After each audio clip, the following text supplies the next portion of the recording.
साईं राम बच्चों, आज मैं आपको हिंदी विषय में ऐसे 1 के अंतर्गत होने वाले आंतरिक मूल्यांकन के बारे में बताने वाली हूँ।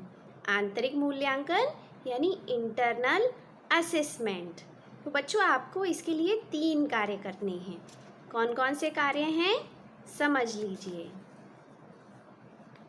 पहला है पठन यानी रीडिंग। दूसरा कार्य है कविता पाठ यानी रेसिटेशन। और तीसरा कार्य है लिखित कार्य यानी असाइनमेंट। बच्चों, अब हम क्रमशः समझ लेंगे कि हमें आगे क्या करना है। तो सबसे पहले हम समझेंगे कि पठन हमें कैसे करना है, यानी रीडिंग कैसे करनी है। तो रीडिंग के लिए जो पाठ आपको दिया गया है वो है पाठ 3 सच्चाई। बच्चों, आपको किस पाठ की रीडिंग करनी है? पाठ 3 सच्चाई की। Very good. कैसे करनी है वो समझ लीजिए। जब भी कक्षा में आप रीडिंग शुरू करते हैं तो क्या बोलते हैं? पहले सुप्रभात शिक्षिका बोलते हैं ना। तो इसी तरीके से हम यहाँ भी शुरुआत करेंगे और कुछ और भी बातों का ध्यान रखेंगे। तो ध्यान से समझिए। तो पाठ शुरू करने से पहले हम अभिवादन करेंगे। क्या कहेंगे? सुप्रभात शिक्षिका। उसके बाद हम अपना परिचय देंगे, सेल्फ इंट्रोडक्शन देंगे। क्या बताएंगे आपको? आप यहाँ सबसे पहले आप बताएंगे कि मेरा नाम और जो भी आपका नाम है आप वो बताएंगे। उसके बाद आप बताएंगे कि मैं कक्षा 3 और जो भी आपका डिवीज़न है उसको बताना है। और अगर बॉयज़ हैं तो पढ़ता हूँ और गर्ल्स पढ़ती हूँ। उसके बाद आपको पाठ का नाम बताना है।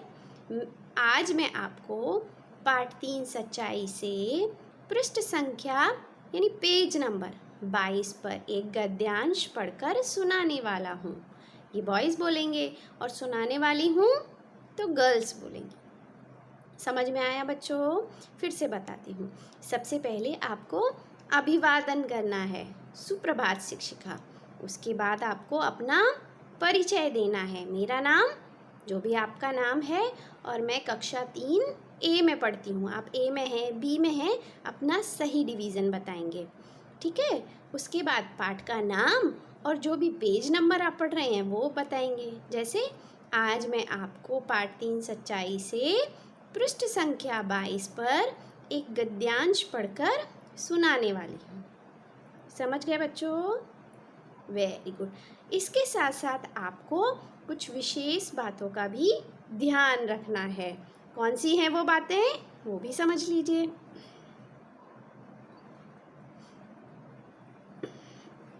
नोट: आप कोई भी गद्यांश पढ़कर सुना सकते हैं, यानी पाठ की शुरुआत से लेके अंत तक कोई भी पैसेज, गद्यांश यानी पैसेज, आप पढ़ सकते हैं। आपकी चॉइस है। गद्यांश पढ़ते समय कहाँ रुकना है? रुकना यानी पॉज लेना। पॉज कब लेते हैं हम? जब वाक्य में विराम चिन्ह आते हैं, जैसे कॉमा, पूर्ण विराम, प्रश्नवाचक चिन्ह आदि। तो वहाँ थोड़ा रुकना होता है। कहाँ उतार चढ़ाव लाना है यानी वॉइस मॉड्यूलेशन, ये भी आपको पता है। तो इन सभी बातों का आपको विशेष ध्यान रखना है। आवाज़ ऊंची और स्पष्ट होनी चाहिए। जब आवाज़ स्पष्ट होगी तभी तो टीचर समझ पाएगी कि आपने रीडिंग कैसी की है। ठीक है बच्चों?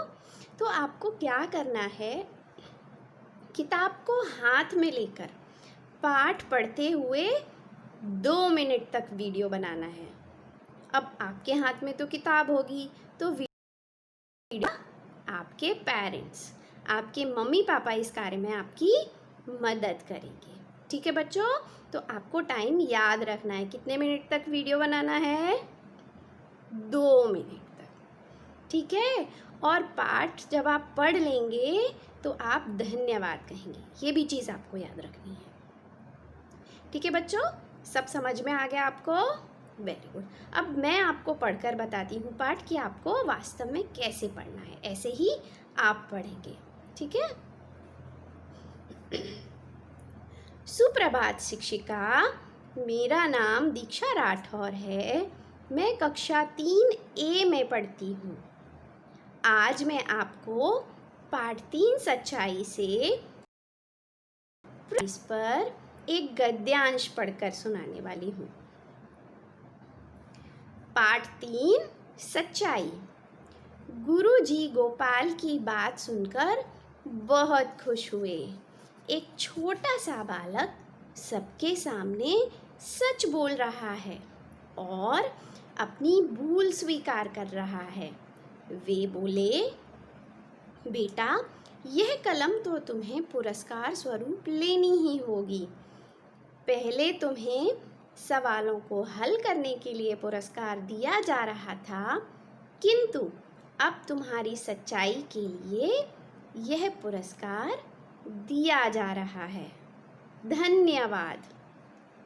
समझ में आ गया बच्चों? Very good. छोटी छोटी सी बातें हैं, इनका ध्यान रखिए। ठीक है, आगे बढ़ेंगे। फिर दूसरा कार्य है कविता पाठ, पोएम रेसिटेशन।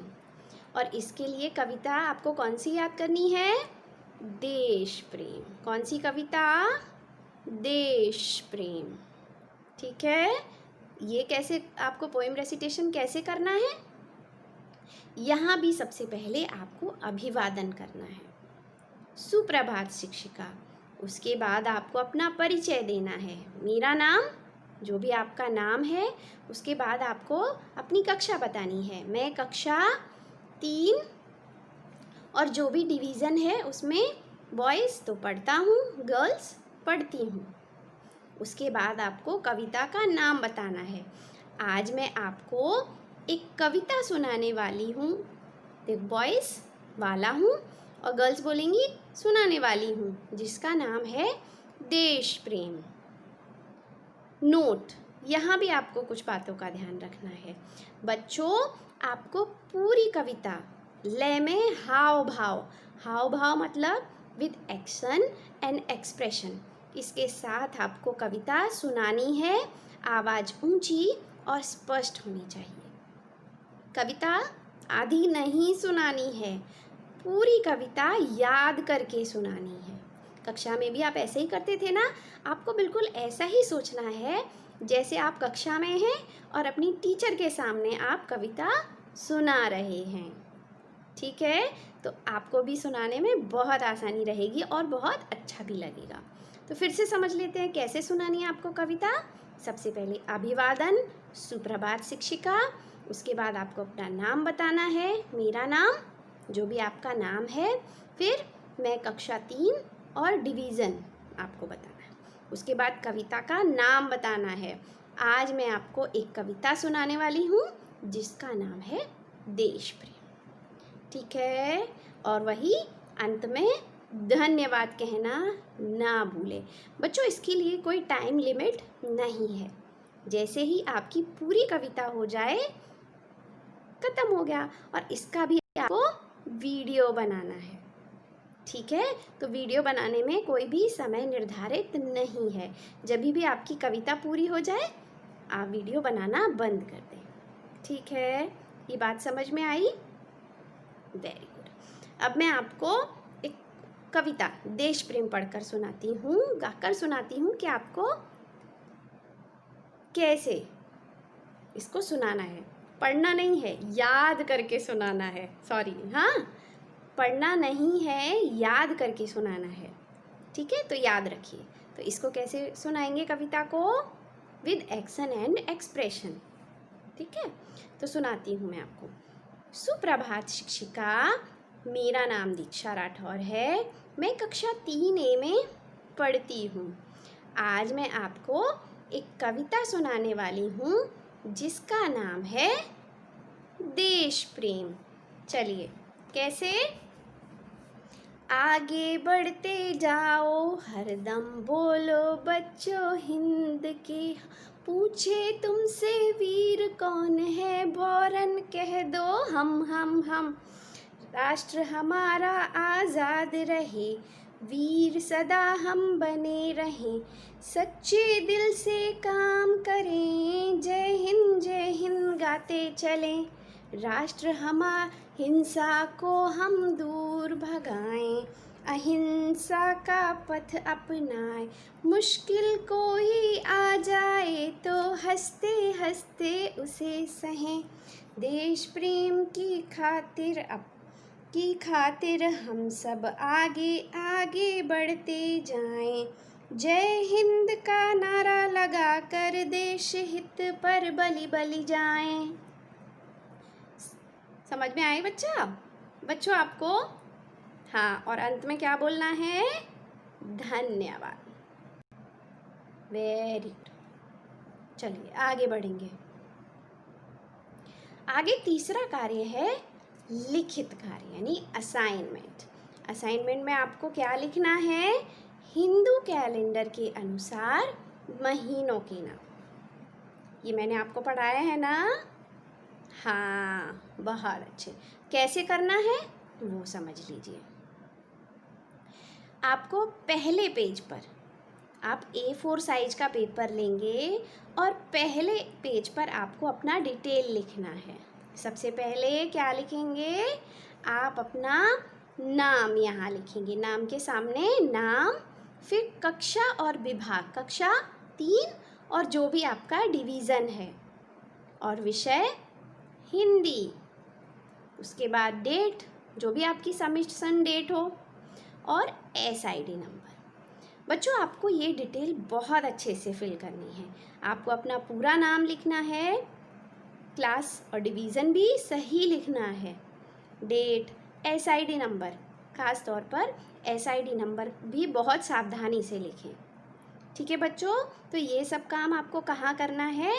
पहले पेज पर। फिर आया नया पेज यानी दूसरा पेज। दूसरे पेज पर आपको क्या करना है? आपको यहाँ हेडिंग डालनी है कि आपको कौन सा असाइनमेंट करना है। तो असाइनमेंट हिंदू कैलेंडर के अनुसार महीनों के नाम, ठीक है? और उसके नीचे ही आप यहाँ लिखते जाएंगे और नीचे इसी में कंटिन्यू कर लेंगे। समझ में आ गया बच्चों? तो यहाँ आपको अपनी हैंड राइटिंग पे ध्यान देना है। हैंड राइटिंग बहुत ही अच्छा होना चाहिए। ठीक है बच्चों? Very good. कोई परेशानी नहीं होगी इन कार्यों को करने में, क्योंकि आप हमेशा करते रहे हैं। आप रीडिंग भी पहले करते रहे हैं, रेसिटेशन भी आप पहले करते रहे हैं, और असाइनमेंट भी आपने लिखे हैं, है ना? हाँ, तो आप सभी कार्यों को बड़ी ही सावधानी से करिए। तो आपको क्या करना है कि आपको ये जो असाइनमेंट है वो PDF फॉर्मेट में यानी लिख कर सबमिट करना है, और आपकी सबमिशन डेट है 14 अगस्त 2020। कब है आपकी सबमिशन डेट? 14 अगस्त 2020। और ये असाइनमेंट का वीडियो नहीं बनाना है, इसको PDF फॉर्मेट में भेजना है। ठीक है? Very good. अब आपको ये वीडियोस और ये PDF फॉर्मेट में असाइनमेंट कब और कैसे भेजना है ये भी आपको बताया जा चुका है। ठीक है? तो समय का ध्यान रखें और सभी कार्य बहुत ही ध्यान से करें। ठीक है बच्चों? Okay, very good.